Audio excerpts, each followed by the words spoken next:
ஒரு gardening space கொடுத்துருக்குறாங்க. And இது வந்து பார்த்தீங்கன்னா பார்க்கிங் ஏரியா, ஒரு கார் தாராளமாக நிறுத்திக்கலாங்க. அண்ட் இந்த வீட்டோட லேண்ட் ஏரியா வந்து பார்த்தீங்கன்னா 960 ஸ்கொயர் ஃபீட், பில்டப் ஏரியா வந்து பார்த்தீங்கன்னா 884 ஸ்கொயர் ஃபீட், ஒரு ஈஸ்ட் ஃபேஸிங் வீடு. எல்லாரும் நோட் பண்ணிக்கோங்க. ஏரியாவில் வந்துட்டோம். இது வந்து பார்த்தீங்கன்னா உங்களுக்கு டிவி யூனிட் இது. அண்ட் இது வந்து பார்த்தீங்கன்னா ஃபர்ஸ்ட் பெட்ரூமுங்க. நல்லா ஸ்பேஷியஸ்லாம் கொடுத்துருக்காங்க, பெரிய ஜன்னல் கொடுத்துருக்காங்க. உங்களுக்கு நல்லா தாராளமாக ஸ்பேஷியஸோட ஒரு அட்டாச் பாத்ரூம் கொடுத்துருக்காங்க. வால் டைல், ஃபோர் டைல் எல்லாமே பண்ணியிருக்கிறாங்க.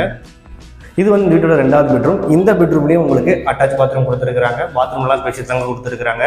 ப்ராப்பராக வால் டைல், ஃப்ளோர் டைல் நீட்டாக பண்ணி கொடுத்துருக்காங்க. அண்ட் இந்த இடத்துல உங்களுக்கு வாஷிங் மிஷின் ஏரியா வந்துடும். அதுக்கான சுவிச்சஸ் எல்லாமே கொடுத்துருக்காங்க.